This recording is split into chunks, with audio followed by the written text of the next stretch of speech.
This is Liberty Law Talk, part of Liberty Fund's online library of law and liberty. Your host is Liberty Fund fellow Richard Reinsch.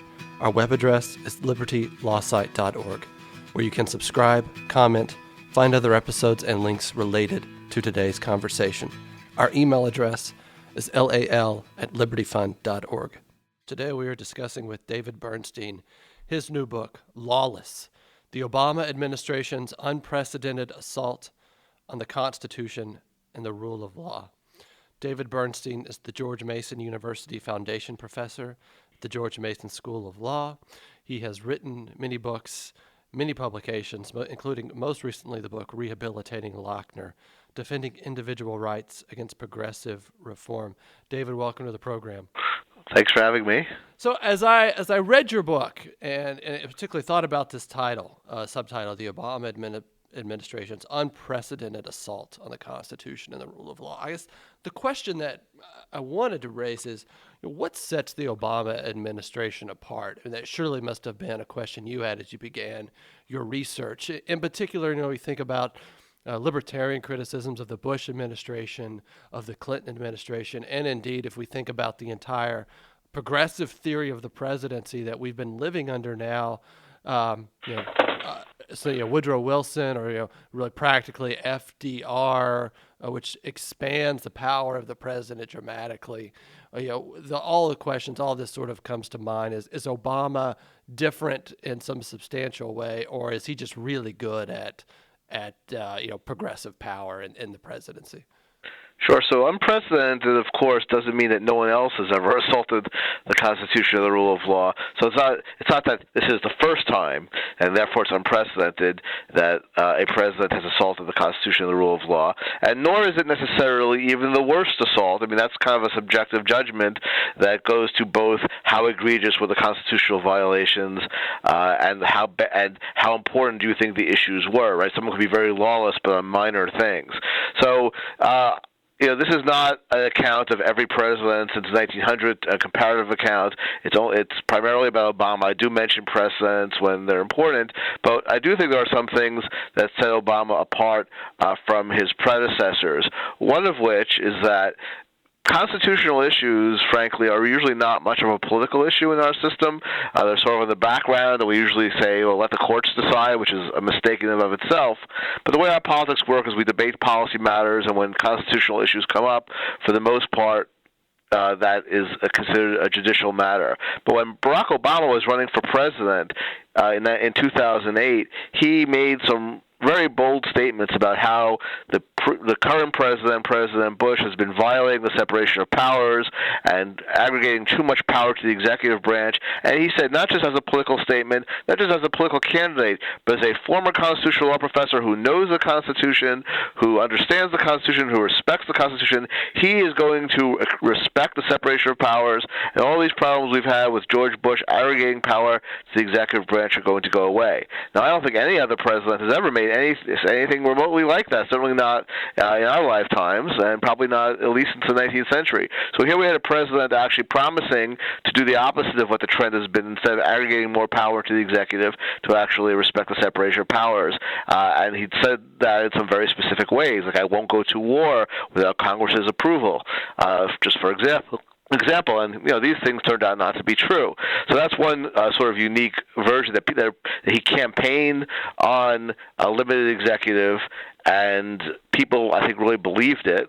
And it turned out that once he got into office, this all went by the wayside. Number two, there are certain norms of behavior that we expect from our president. We don't really, every president has their times when we could be pretty skeptical of their assertions of presidential power.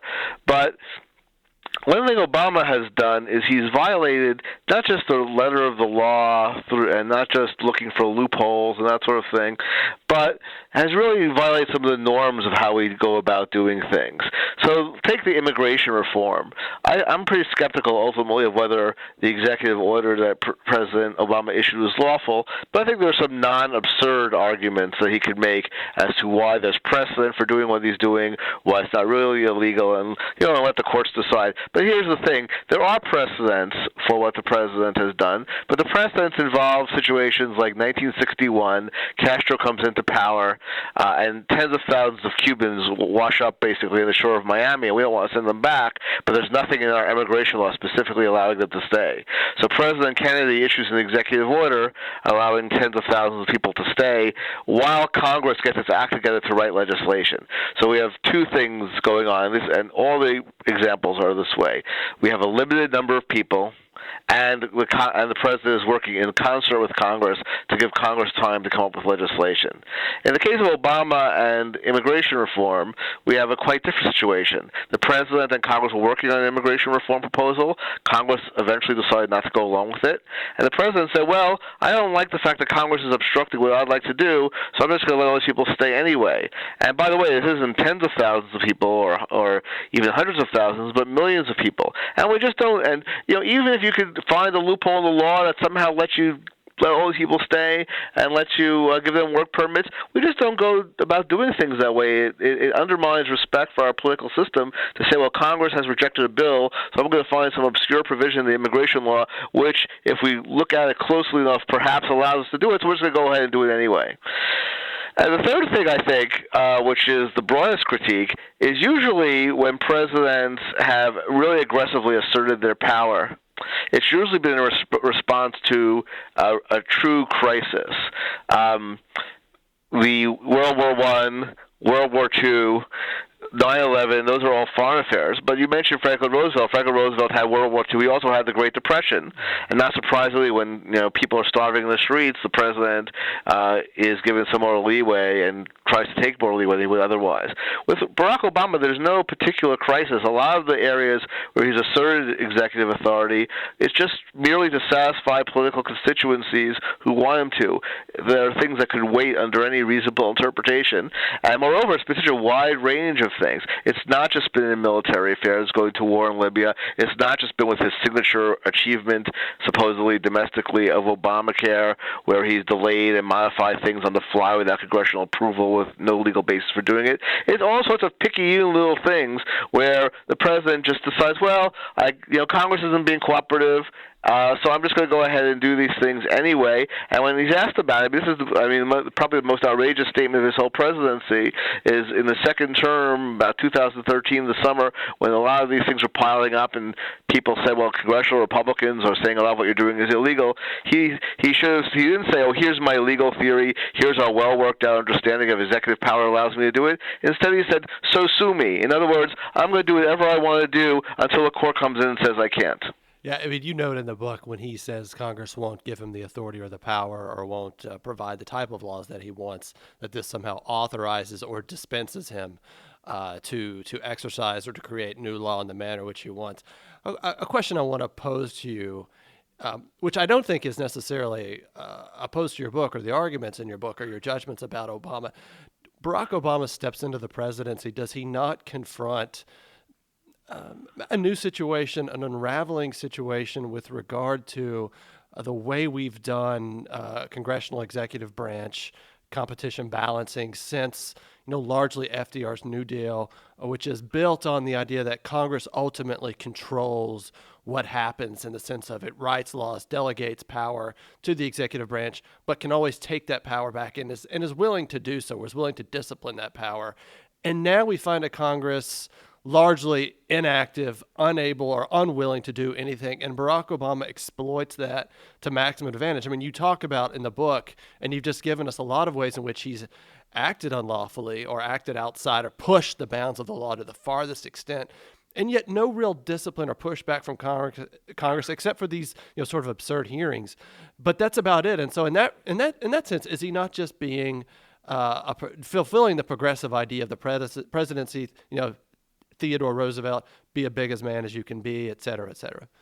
Sure. So we have one big problem is our political culture has changed, so that we think of our president, or not we, you and I, but we, the public, seem to think of the president as a prime minister who. If he doesn't have a parliamentary majority, it means the parliament, i.e., our actual Congress, should somehow try to go along as long as the president's acting reasonably, which is, of course, not how our system works at all. Power flows legislatively through Congress. The president is sort of a bit player until he actually gets to sign the bill. But there has been this long-term trend where people say, well, he's the president. Now, with that said, it's notable that a lot of the people who are making exactly the same argument that you just articulated, which is, well, since Congress won't cooperate or do stuff, the president's authority has to expand. Not only is that not part of our constitutional system, very, very few, in fact, I'm not sure if there's any single person in the United States who's making that argument now on behalf of Barack Obama, who also made it on behalf of George W. Bush.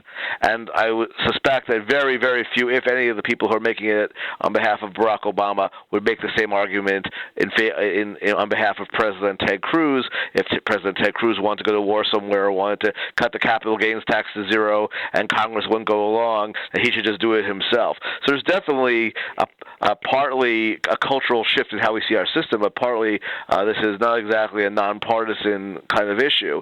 Each side, when their president's in power, says, oh, the other side isn't cooperating, we have to extend what we're doing. And Congress has done a bunch of stuff. I mean, Congress did pass budget bills, which then the president vetoed. And in our constitutional structure, that means the president is stopping the government from running, right? He vetoed a spending bill which would have kept the government from running. From some combination of Republican incompetence, media bias, and I think primarily lack of understanding of how our system works from the public, that gets translated into the Republicans shut down the government. So if the Republicans or Congress in general is exercising its power of the purse, which is it is really the way the Constitution provides for Congress to push back against the president if the president's overreaching. The single way to do it, and the response of the general public overall, and the media in particular, is, oh, they're shutting down the government, they're doing something improper. The one really proper power they have is considered totally improper, to cut off money. Then we have a real problem because our political culture isn't matching what our system is designed to do.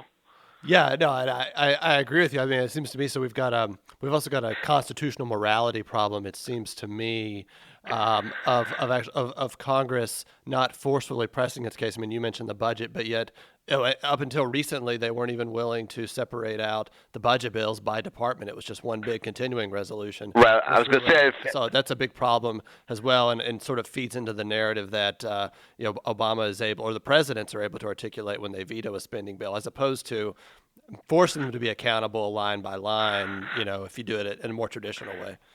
Absolutely. So this is, I think the Republicans are somewhat to blame here. That it's true. I mean, you have some sympathy with any president who's confronted with an entire bill, either shut down the whole federal government or concede to our demands. That seems on this one issue, let's say like Planned Parenthood, that seems almost like blackmail. What the Republicans or any Congress should be doing, this is actually the way it's supposed to be done under the law, and not only good practice, but there are budget laws that they're supposed to do. Is, well, if Congress doesn't like what the president is doing with regard to immigration, what they should do is they should have an immigration funding bill, and it should say we're not going to give any money to implement DACA, deferred arrivals and whatnot, and then the president could either veto that bill and shut down just the immigration department on that grounds, or he could go along with it, and then we do it line by line. But this is a sign of a dysfunctional Congress that, in the end, we're left, every year in the fall with one big take it or leave it spending bill. It's not the way the system's supposed to work. Yeah, I thinking about your book, you mentioned you go through a lot of the things that Obama has done. And thinking about Obamacare, I think this sort of feeds into our discussion here. It seems to me there's no way actually to implement the Affordable Care Act except by waiver, or the president exercising the dispensing power and choosing which laws he's going to enforce and which laws he isn't. It's too big a piece of legislation. It's reorganizing too big a part of our economy for it to happen in any other way but this manner. And that seems to go to actually these sort of well-known comments that we heard beforehand. And you mentioned, one, Senator Max Baucus said it would be pointless for him to read the legislation or for it to even be really debated because only experts know what's in it. it seems to me this also goes towards, or we can say this, I think, largely for the Dodd-Frank Act, which authorized I don't know how many new rulemakings, how many new agencies or offices, none of which can really be implemented on time. And so we're getting sort of rulemaking on the fly or informal rulemaking as well coming out of the executive branch. It seems to me this is all about Obama is in. I don't. I mean, I don't sound like I'm exaggerating, but we're in a moment of executive crisis in our constitutional system, which he is sort of just realizing in a profoundly new way. Look, I think my understanding of what happened with Obamacare, and I think this is backed up by statements people made at the time, was, look, everyone realized there were going to be problems with this law. First of all, like you said, you're reorganizing 18% or so of the U.S. economy with one bill, so that's inherently going to raise some issues. But then, as I'm sure you know, as I described in the book, what we had was a situation where where a bill was promulgated by Harry Reid on like November 18th or something of 2009, and then he wanted to get it all done by Christmas, but this was the original bill. There were amendments floating around. They just sort of stuck in amendments as they went on. And finally, in late December, he said, okay, we now have 6 days to vote on this. We have to get it done by Christmas Eve. So they had 6 days to vote. So the final version of the bill wasn't even before the Senate until December 18th. They voted on it December 24th. So no one even read this thing. Forget whether he should have read it. I don't think it would have been possible for anyone to have really read and understood the whole thing. But at the time, they're like, well, whatever. We want to get this bill passed because we're losing political momentum here. But that's okay. Even if this law has a lot of extra flaws because of our rush, the House will have a chance to fix it up, and it'll come back to the Senate, and we'll get a much cleaner bill. Then what happened was they lost their 60th vote when Senator Kennedy died, and Scott Brown got elected, and now they only had 59 votes. So right before so they said, well, we can't redo it in the Senate anymore. We'll just have to go with this bill. This is a bill that no one's read, no one really wants, no one knows exactly what's in it, but we'll just have the House pass it as is. We'll avoid the filibuster through some extraordinary procedures, which again are legal, but really against the way our system is usually operating, so it's kind of sketchy. And then the president will sign it. But here's the deal. Here's what they really believe. The president will sign it. Problems will arise, inevitably, given the way we passed this thing. But number one, we have the House and Senate and the presidency. Barack Obama's election meant a whole sea change in American government towards the liberal side of things. And while people don't really love Obamacare right now, its popularity will grow as people see how great it is. And of course what happened is the Republicans took over the House in 2010, and the popularity of Obamacare hasn't grown.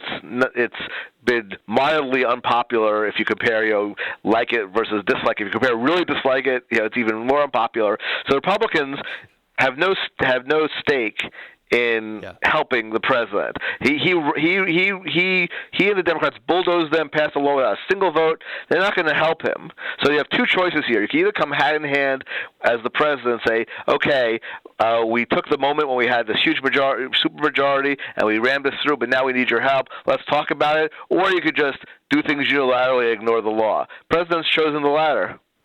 Yeah, well, I guess the way that those are all good points and obviously true. It seems, and it comes to my mind though, it's something about or is it partisanship? I guess is one way to look at it. FDR 2.0, as you're mentioning, America has changed, but also just sort of is it finally a moment when we have sort of like executive led government, and Obamacare and Dodd-Frank are a part of that. And another thing that you mentioned, I was thinking I wanted to ask you other challenges to Obamacare that are looming out there. You talk about one, the Independent Payment Advisory Board, but of course Dodd-Frank has the Consumer Financial Protection Bureau. Both of these agencies shielded really from any real democratic oversight. Their budgets are shielded from oversight. I think the director of the CFPB can't even be removed by any political official or by the president except for gross violations of conduct or something like that. It seems to go to now, it's like, well, we will actually even further shield what major agencies are capable of doing.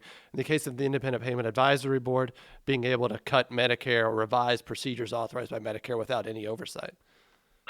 Right. So. there's a temptation, right? Politics. Barack Obama himself, in fact, was quoting, "Well, politics are messy," right? So this is a way of avoiding politics. You get the law passed once, and then it runs on autopilot. But there's no autopilot for important agencies provision in our Constitution. So I think that all these self-funding mechanisms, and you can't change the law, you can't fire anybody. I think these are all going to be invalidated by the Supreme Court when the time comes. But let's remember, again, these things have precedents. It's all started with the whole idea there could be such a thing as independent agencies, which float out there in some netherworld. We only have 3 branches of government, and yet we have agencies that are not part of any of them, supposedly. And then, worst of all, the Federal Reserve. I mean, maybe they saved us from financial ruin. I don't know. But the Federal Reserve, you may recall, in 2008 was just like sort of was just.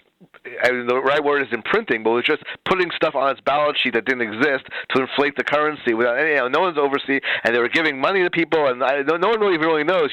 This is why Ron Paul was making hay with his oil at the Fed. No one really even knows exactly what the Federal Reserve was doing with its vast resources, but it was not nothing that was approved democratically, and more importantly, nothing that there was really any oversight about.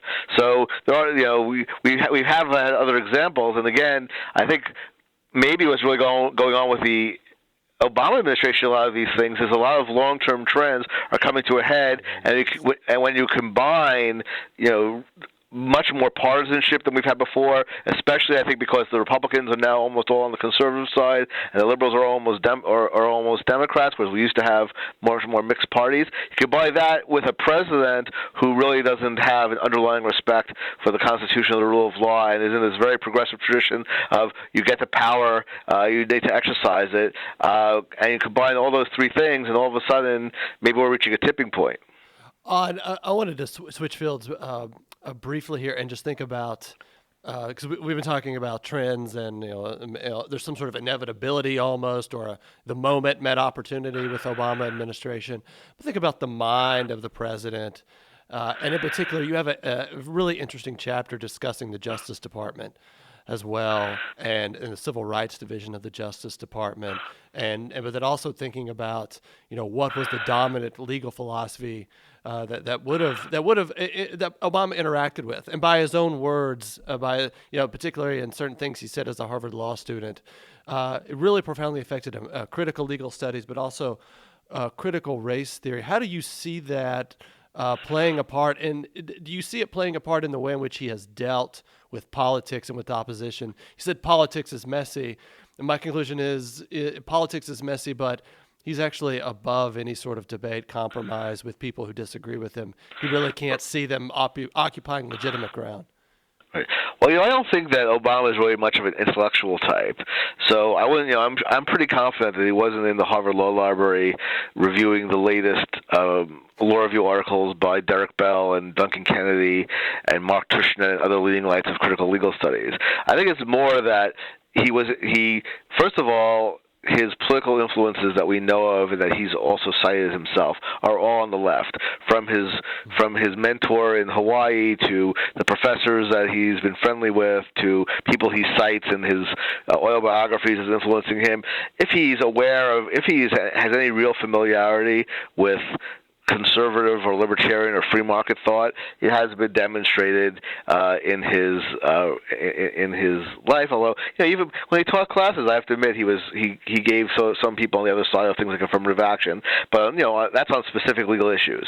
On general intellectual things, I think he's a product. He's the first example of what will be a more common thing of presidents, senators, governors who grew up in our new world since, say, the 1970s, where the blue state people, the liberal Democrats, have sort of isolated themselves geographically and otherwise, such that they grow up in cities or towns, university towns, with other liberal Democrats. They go to schools that are overwhelmingly liberal. They work in fields like, in Barack Obama's case, like academia and community organizing, where all they meet are other liberals.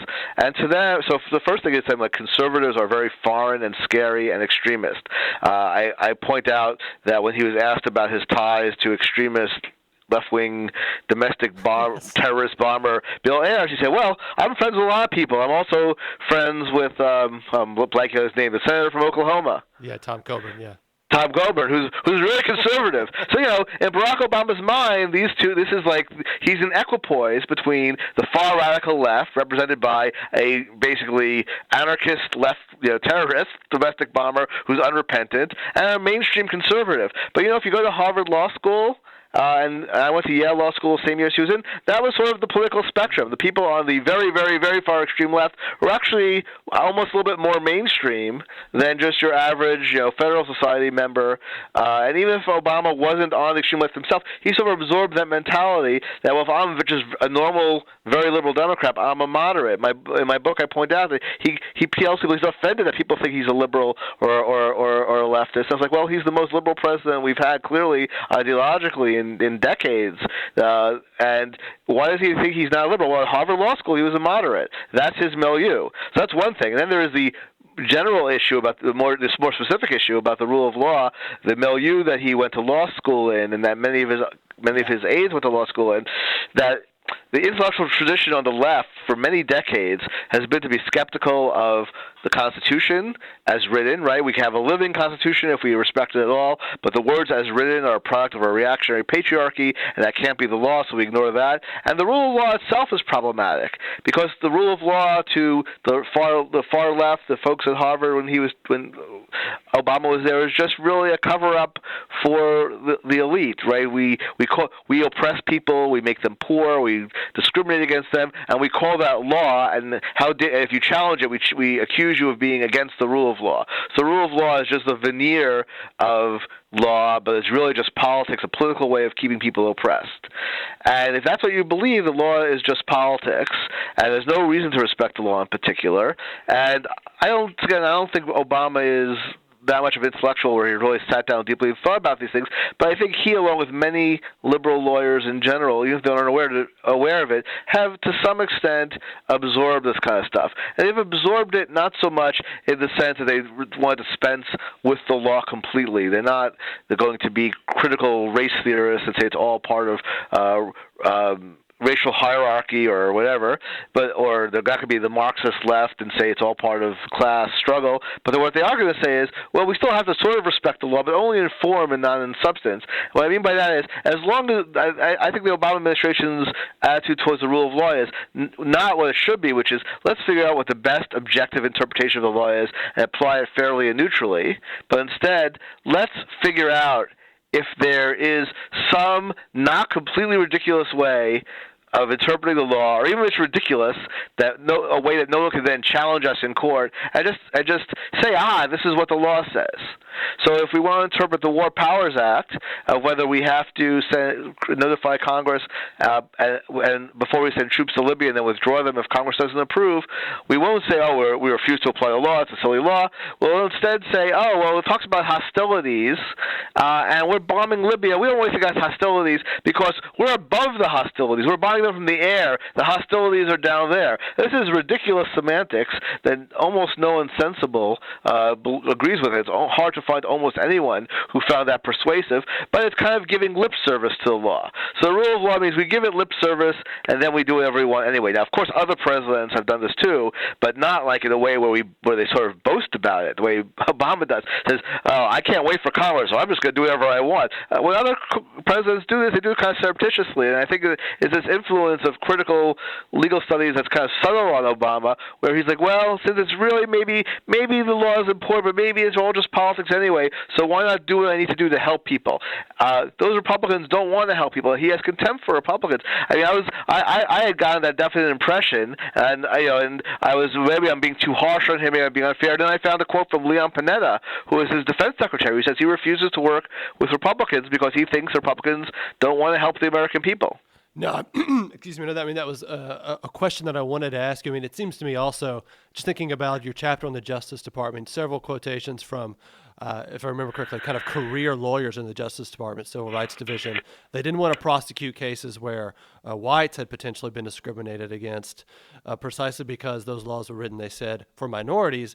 And I saw in that just clearly the idea of some sort of epiphenomenal notion of law that is, you couldn't be oppressed because you're actually the oppressor or something along those lines. That's why we wouldn't enforce those laws. We're seeing it actually through some sort of Marxist or critical race Marxist lens in that regard. On the question of, I think this goes to as well, doing stupid stuff almost, or the ideology leading him to do stupid stuff. Apart from just the notions in your book of lawlessness, you think about how easily it could have been for Barack Obama to divide Republicans from the beginning of his administration, and yet refusing, say, with the stimulus or Obamacare, or really, I think Dodd-Frank was bipartisan to a certain level, but refusing even to work with Republicans or to peel some off and support him, hurt him from the beginning and imperiled, I think, his sort of grand project.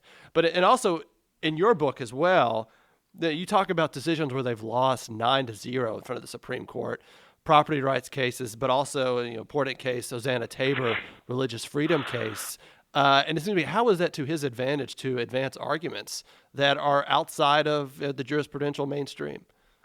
This is a big mystery to me, actually. Okay, let's talk about HosannaTabor. This is not something that got nearly as much attention as it should have, in part because the Supreme Court shot it down 9-0, so it didn't have any ultimate effect. But this, to me, this was reason enough for any sensible person to have not wanted the Obama administration to be reelected in 2012. So this case involved, the specific facts aren't that important, but it involved a teacher at a religious school who was fired and was suing for discrimination based on disability, and the question is, to what extent can you sue a religious school or for such things if you are a religious employee? Put it slightly differently, how much autonomy does the First Amendment in protecting religious freedom and in protecting us all from the establishment of religion by the government provide, how much autonomy is provided to religious organizations to choose their own employees? Now, every single court that had heard this issue up until HosannaTabor has said that there has to be some level of autonomy. On the most basic level, for example, you can't have a situation where the government tells a church who the minister or priest has to be. That's why it became known as the ministerial exception. So you can't, someone comes to a church dressed as a priest and they hire him, and it turns out it's really a woman wearing priest clothes. They say, well, we can't have a female priest. You can't sue for sex discrimination successfully because, of course, a church has to be allowed to decide who the clergy are. The only real question, therefore, pending in the courts was, how broad is this exception? Okay, it applies to ministers, priests, rabbis, imams. What about the janitor on the extreme end? Probably not the janitor. What about someone who teaches in the religious school, in a church school, but only teaches secular subjects? What about someone who teaches some secular subjects, but also leads the children in prayer in the morning, or teaches some secular subjects, but also teaches Bible study once a week? Where is that line to be drawn? And that was the question that all the courts were grappling with in HosannaTabor. Then suddenly the Obama administration comes in to the Supreme Court, says, we're not even going to argue that anymore. We're going to argue that the ministerial exception, this idea of clerical church autonomy to choose its own even clerics, doesn't exist at all. It's not in the Constitution. Even though every single court ever ruled on this said that. And this is just a remarkable argument. Justice Kagan, who was appointed by President Obama, said, this is amazing. I can't believe you're arguing this. When it came to the court, of course, they lost 9-0. And you wonder who was, first of all, this argument, even in the legal academy, would be on the far, far feminist. It's usually feminists are concerned by this because they want churches to have to hire female priests and whatnot. Even there, very few people accept this. So you have this really way out there extremist argument that doesn't seem like there'd be much of a political constituency for. In fact, you can easily imagine, religious people who otherwise might be inclined to vote for Obama not voting for him just because of this. And it just does show that a lot of his appointees, have really radical ideologies, which is not that surprising, but B, and there was really no adult in the room. No one in the Solicitor General's office or the Attorney General's office or in the political office in the Obama administration who said, that's a crazy idea. We can't argue that. That would be really harmful politically. We're not going to win, and it's just embarrassing. And that suggests that the problem is that it didn't sound so crazy. Even the people who didn't agree with it, it didn't sound so crazy to them because, again, they're a product of, for example, law schools where this kind of thing, while not necessarily a majority. It's the far left stuff is kind of mainstream. It's the conservatives who are the extremists, not the communists, basically. Yeah, I guess I saw it as, I mean, in HosannaTabor, if I remember one fact correctly, the woman who had been fired, I think, was also an actual Lutheran clergy member. She was. This is kind of obscure, and I'm not Yeah. that familiar with it. She was a called teacher, which means she has some formal role in the church, but it's not quite the same thing as being an actual minister. Yeah. Okay. I mean, I guess I saw HosannaTabor. I placed it under this sort of new line of public argument that one hears from progressives of, well, there's religious freedom, but it really only amounts to freedom of worship. It's purely within the church itself and a liturgical service of some kind.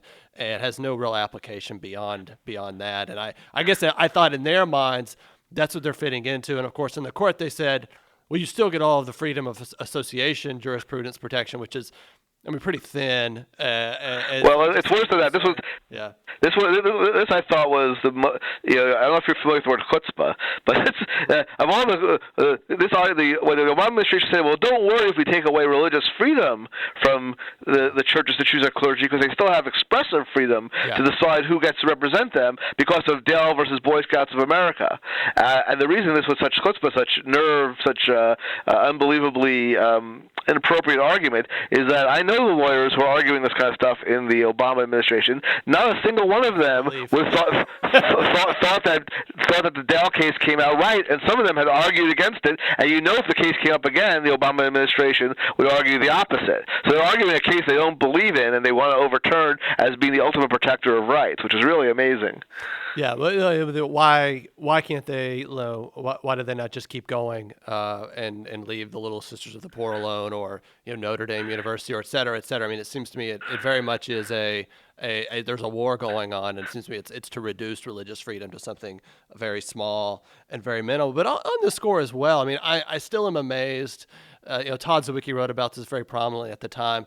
The complete elimination in Obama's public arguments and rhetoric against the secured creditors and Chrysler, which equally absurd in the regard of eliminating a property right, long-standing precedent for it, and giving and in return to favor a political interest, in this case unions, in the auto bailouts. And this was just done, and the only sort of redress, as you noted in the book, was when it finally got to the Supreme Court, they vacated the lower court holdings to ensure that there'd be no formal precedent going forward. Right. So that was, so just a little bit more detail there. Secured creditors under bankruptcy law, which are basically bondholders generally, have priority over everybody else. So they get paid 100 cents on the dollar in return before anybody gets a penny. And the bondholders in Chrysler were basically bullied and intimidated by the Obama administration into not opposing a bankruptcy organized by the Obama administration, which would instead give the union pension fund priority over the bondholders, essentially. And it wasn't just helping workers in general. The only workers that got help were ones who belonged to the unions. If you were one of the non-unionized oil company places, you were out of luck. So the idea here, the way the Obama administration justified it, the way the bankruptcy court justified it, is, well, first of all, most of the Chrysler secured credit holders went along, and if they wouldn't have gone along, maybe Chrysler would have gone bankrupt entirely, and there wouldn't have been any money. On the first point, again, Obama and his administration were intimidating people. A lot of the bondholders were bad actors, or at least sketchy actors, in the financial crisis, and Obama was basically telling them, if you oppose this the settlement, we're going to go after you for criminal and civil penalties for what you did during the housing bubble. So there are some people who still sued, but they're a minority. Secondly, it's kind of ridiculous to think that a normal bankruptcy would have left Chrysler completely assetless.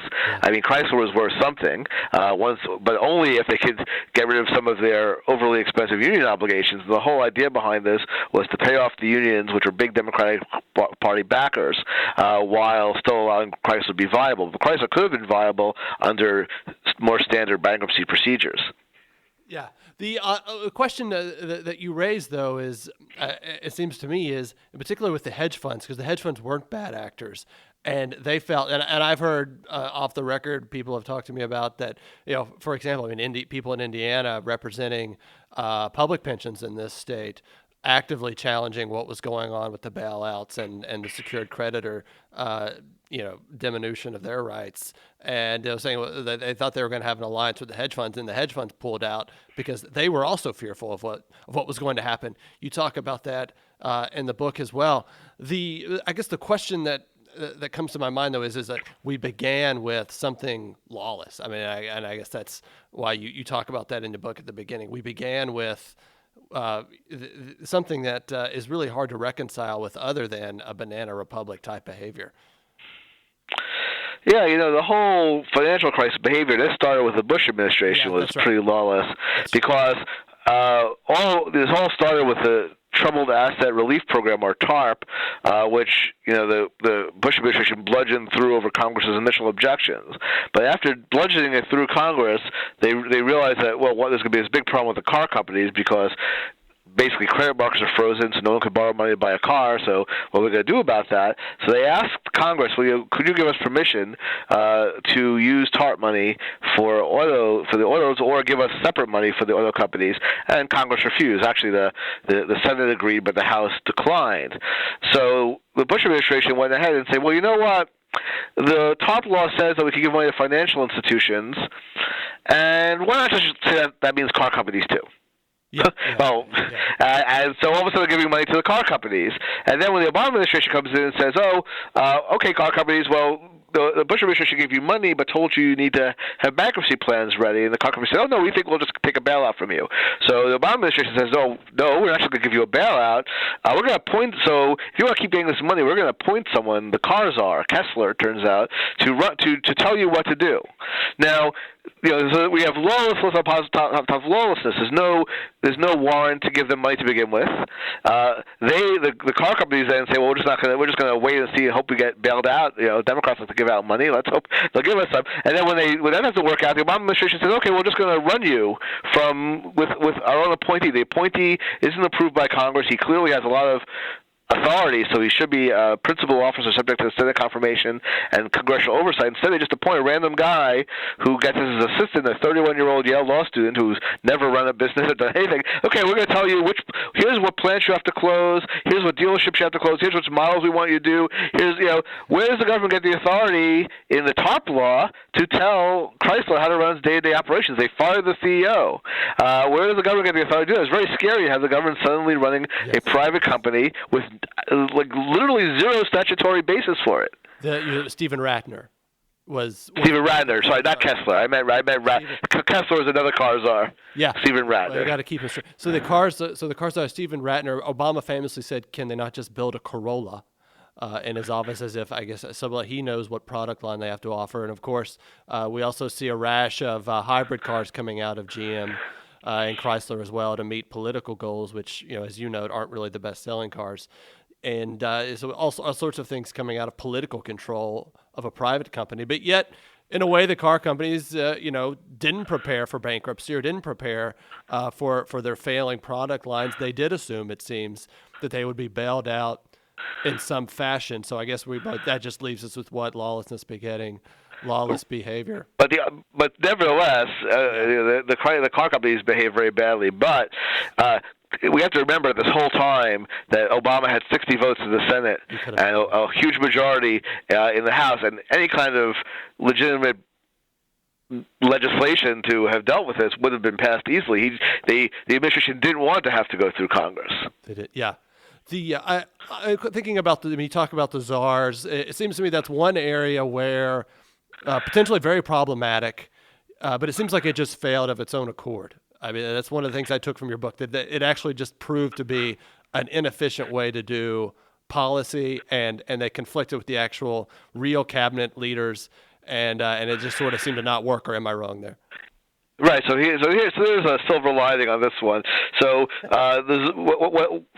people use the term czars in government loosely, but what I say in the book, and the best formal definition, is this someone who's given a substantial amount of actual legislative policy making authority in the government. They can actually tell other people what to do, but they are not confirmed by the Senate as principal officers are supposed to be.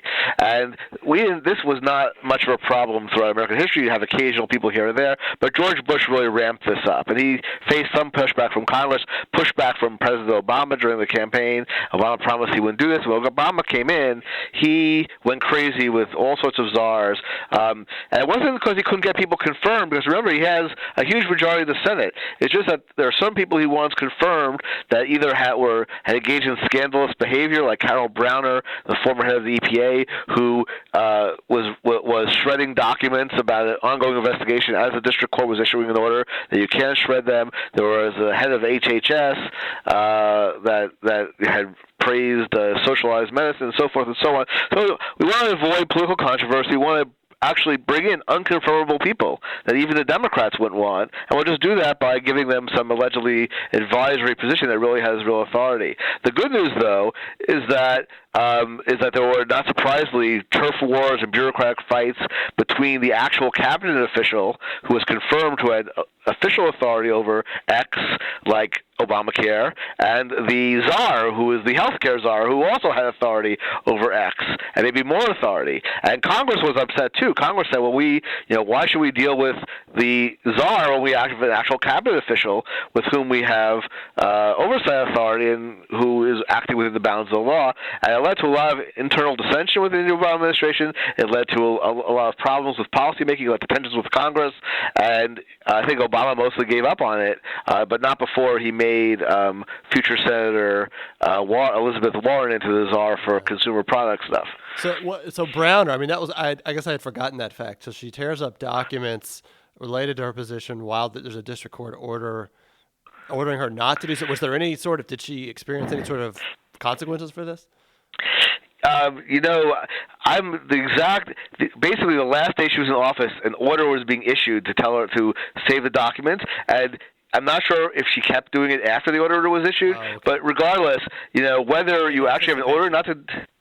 Right. Whether the order's already out there or it's pending, you're not supposed to destroy evidence either way. Yeah. And basically, the case, the litigation that was relevant dragged on, and I don't think Browner suffered any individual consequences. The EPA was eventually held in contempt of court for what it did, but it's kind of unfair to hold the.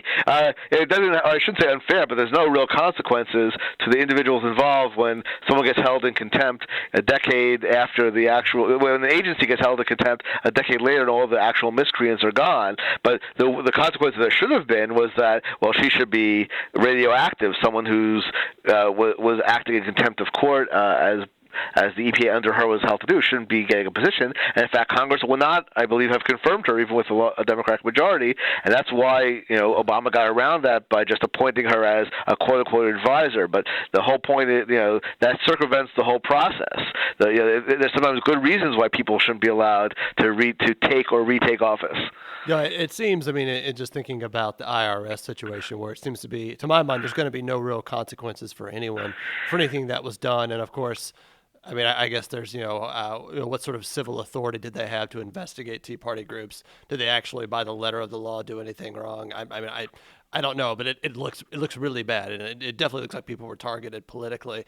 And yet, so Lois Lerner resigns, nothing there. John Koskinen has apparently blatantly lied to Congress. He might actually get impeached, at least by the House. So, but I guess that sort of feeds into, maybe there's the beginning of some sort of public consequences for this type of behavior. I wanted to end, though, by thinking about an issue I know you've written a lot about, and that's the Dear Colleague letter from the Office for Civil Rights to colleges and universities regarding sexual assault and standards of guilt that colleges have to use in trying these cases. But I guess that's one level. But I guess the question that I have in mind is this sort of administrative law happening informally, by a Dear Colleague letter. You talk about changes in Obamacare by blog post on the White House website. Things like that happening, it raises just the entire question of any sort of accountability and transparency in our federal government. And it's not just the administrative state doing things that might cause you inconvenience or harm or et cetera, but having real consequences for liberty. Right, so like this Dear Colleague letter was sent out by the OCR of the Department of Education, forced every college university in the country to change its policies for handling sexual assault complaints, and to do so in ways that, by any standard, any stretch of the imagination, take away the due process, proper procedural rights of the accused. For example, you're not allowed to ask about the sexual history of the accuser, regardless of how relevant it might be, regardless of whether the facts of other cases are exactly on point and would rebut what the accuser says, which not a single in the United States would ever allow that to be the rule. But you raise the broader point of these administrative proceedings that are not formal proceedings under like the Administrative Procedure Act, where you have notice and comment, you have public comment, then you publish in the Federal Register, then you could sue, you could challenge in either in court or before administrative law judges. Instead, we have single bureaucrats, like one person, the general counsel of OCR, Office of Civil Rights or whatnot, or deputy general counsel even,